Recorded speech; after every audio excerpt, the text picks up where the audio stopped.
the opportunity to speak with Jay-Z Murdock, who is currently working on a book called The Anthology of Evil 2. So today I just have a few questions for him that I wanted to just get some information about the anthology out there. So all those fellow horror fans and sci-fi fans can have some exposure to Mr. Murdoch. I'm a big fan myself, and I find his writing to be really interesting and clean and creepy and sci-fi-ish and a whole lot of just things that are all mixed together, which makes it very interesting to me. So I really appreciate you joining me today. Thank Sure, you. happy to be here. Fantastic. So, what's your favorite story out of the entire anthology, do you think? Uh, you know that thing about choosing between your children. That's a tough one. Some of them have been published before, some are brand new. The novella in there is brand new, and that was blood, sweat, and tears to complete that. It took me kind of 2 years off and on working on it Okay. until I finally decided on doing this book and wanted to finish it for that. So So, could be that one, the unwritten. um, to the novella, well, I should let everyone know there's 13 short stories in this, and there's also one novella, which is The Expedition of the Arcturus, which is actually something that's been published in a sci-fi magazine. Is that Right, correct? right. So why don't we go ahead and start there? Why don't you tell us about that? Okay. Yeah, I'd sent perihelionsf.com, an online, free online hard sci-fi magazine.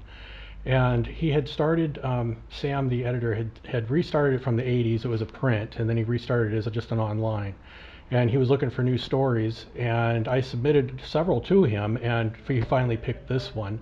Um, I think one of the other stories that he didn't pick's in this book, and it says in the book that it's one of them. But it's about a generational spaceship. It took 75 years to go from Earth to a planet where they're trying to repopulate it, and it's told in reverse timeline. And so you start at the end and you end up at the beginning. And it's kind of an interesting journey. Oh, I like that. Yeah, definitely. Yeah, Sam liked it a lot too. Yeah. So, what inspired the story? I mean, what made you want to play with time like that? Well, there's that. Um, I really can't remember what made me.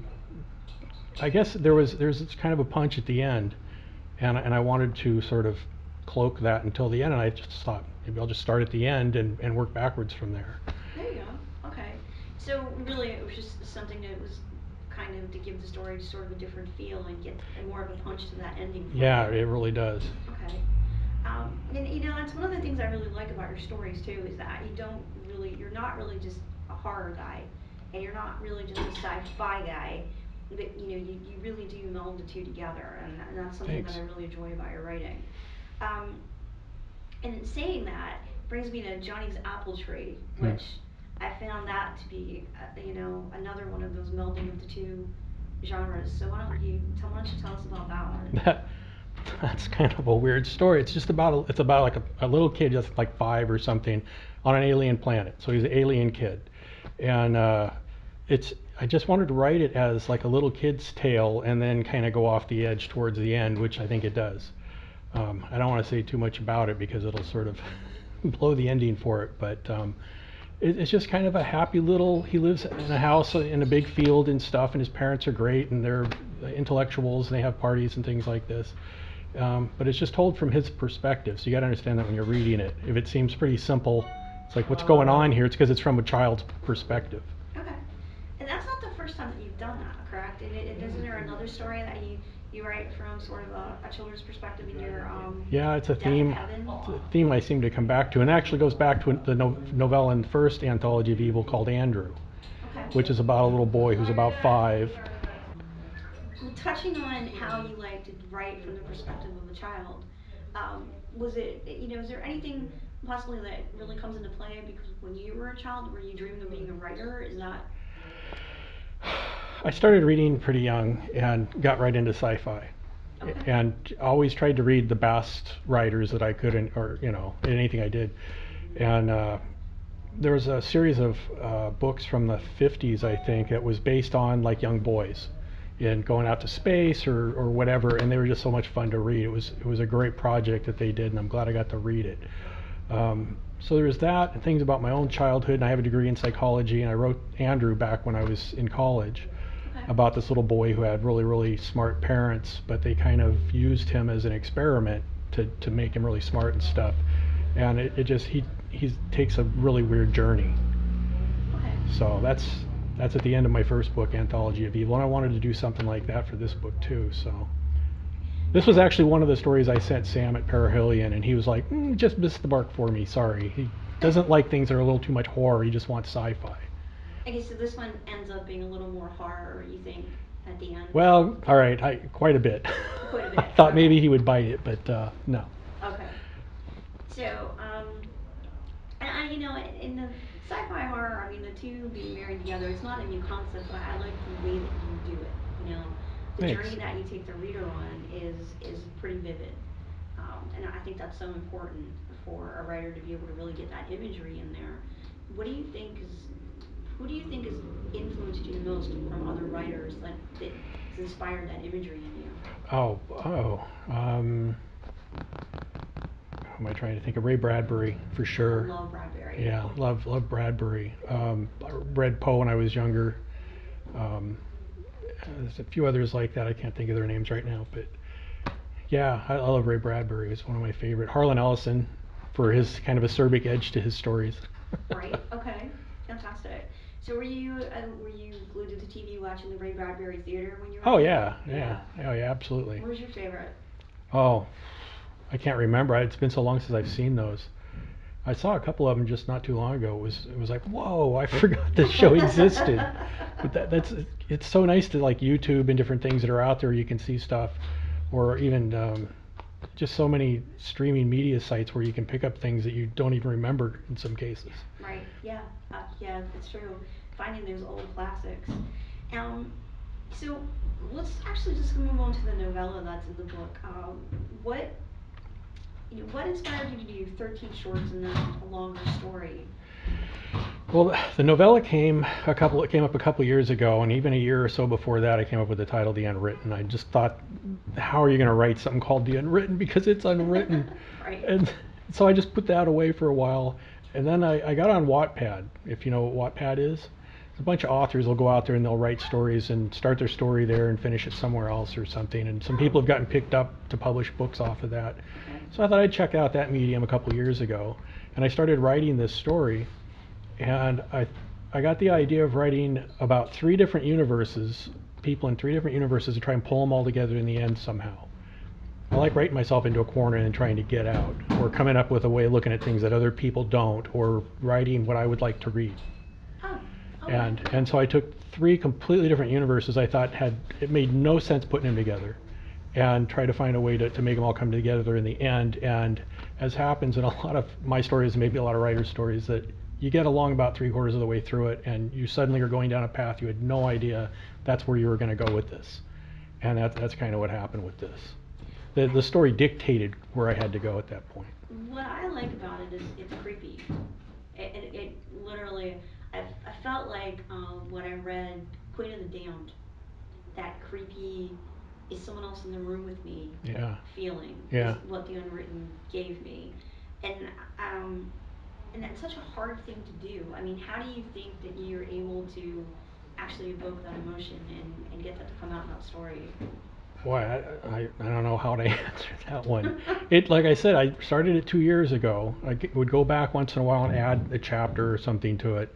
And then when I decided to finish this book, I thought I need a novella because I did one in the first one. So I thought, okay, I'm going to have to finish this. And I remember going through a couple of days hanging in my head, I don't want to do this, because I knew it was going to be tough to do.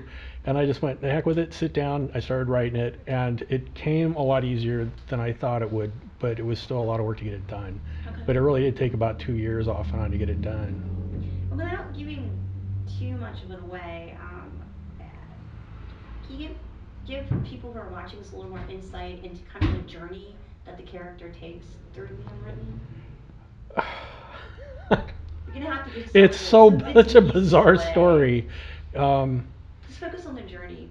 Well, It's it starts of, with a character that wakes up tied down in a cabin and doesn't know how he got there, can't remember what happened to him. And so he's going through this as things are happening to him that are kind of horrific. And he's trying to figure out, why is this happening? Did I do something to these people? What's going on? Who am I? Why can't I remember who I am? and it just kind of goes downhill from there. And then it goes places you would just never expect.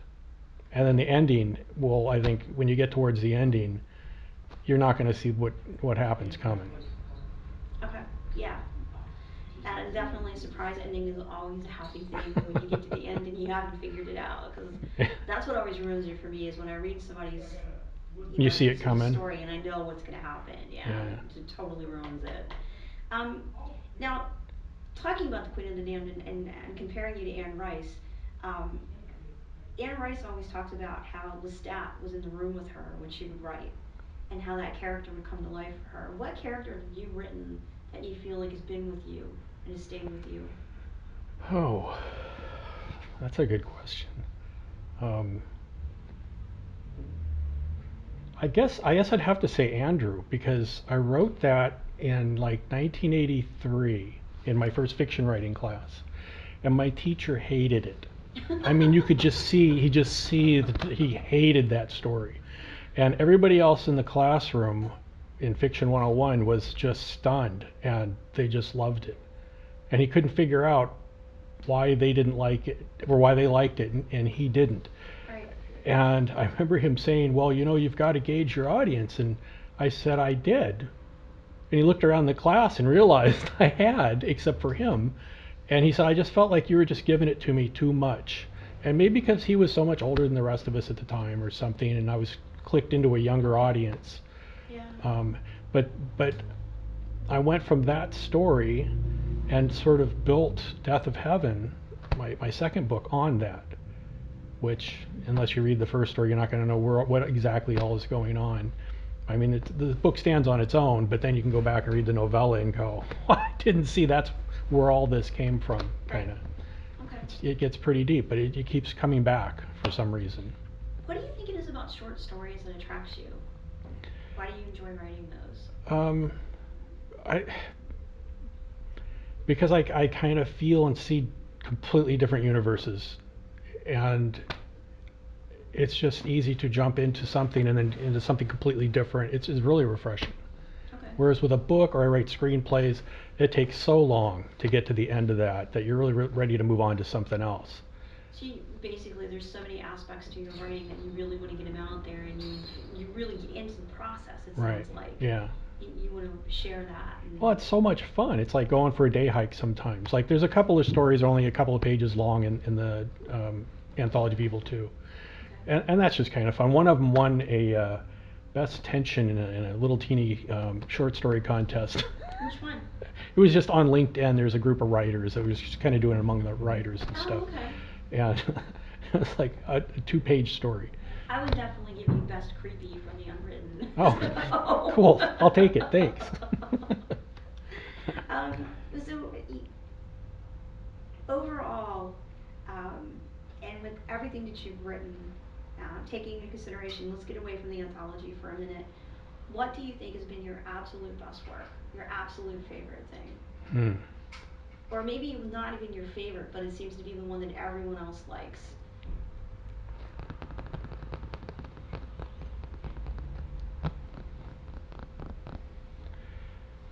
I don't know. That's kind of hard to choose from. Hmm. I'm not good at pulling things cold out of the air like that, especially I've got so many stories. I forget I've written some of them at this So point. basically, they're like your kids, and you love them. They all. are, yeah. The first one I got published was In Memory at Crystal Clear, which is a social horror story about a guy that wants. My friends and I were sitting around. I guess in a way, this is kind of near and dear to my heart because it's the first one I ever got published. Okay. My friends and I, back in the 80s, were sitting around one day and kind of joking around about my writing and stuff. And back then, um, back when this happened, I never finished stories. It wasn't until I got into college and got out and was forced into finishing journal articles for psychology classes and stuff like that, that I got good at writing endings. And I would write a story and then not end it. And my friends were like, "Oh, we love your writings, but would you finish something, please?" And so this one, it's an interesting story, and it was the first thing I ever got sold to a horror quarterly. Okay. And yeah, I think there's some good writing in that one.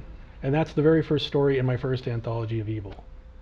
Well, for me as a horror and a sci-fi fan, and fantasy fan, I honestly, I find it kind of mind-boggling that you're not more out there, more people don't know about you.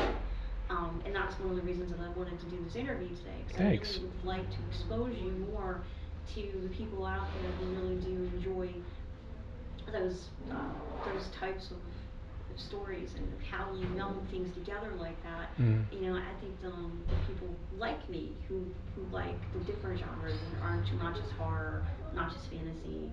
You know, Yeah, I've been um, told I'm hard to pigeonhole. But Death of Heaven, one reviewer said it reminded him of Clive Barker's Books of Blood. okay, That's the first time I was I ever can see compared to that. Anne Rice, and I don't have a problem with that. I think she tends to go a little more romance direction than I do in some of her books. Yeah, a lot. She's just a lot more flowery visual than you Yeah. do. Yeah. Um, and you're definitely a more on the stark side, darker side, I think. And yet, one reviewer said that some of my writing in Death of Heaven is almost poetic in nature. So Well, I like the journey. I don't just like this kicking the story out there and getting to the end. I like sort of wandering around a little bit too. yeah. So there's some of that. Maybe that's some of what you were talking about as far as maybe atmosphere or something. Well, I like how you compared it to a day hike. Yeah. And I think that actually sums up a short story really well.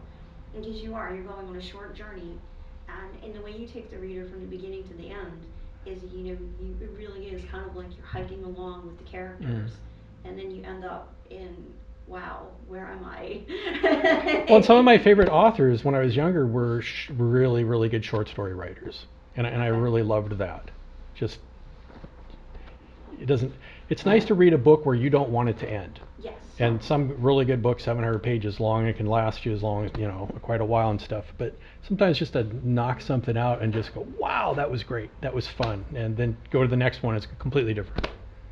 And I think that shows in your writing as well, is that you have fun with it when you write it. Yeah, I enjoy doing it. Yeah, you put yourself into it. Yeah. So, well, I really appreciate you taking the time today. Yeah, thank you. Is there anything that you yourself wanted to add? Anything else did you like people to know about, or any comments on the Anthology of Evil 2 that you'd like to put out there? No, not that I can think of. Just I hope people like it. I enjoyed writing it. Okay, fantastic. Thank you so much. All right, thank you.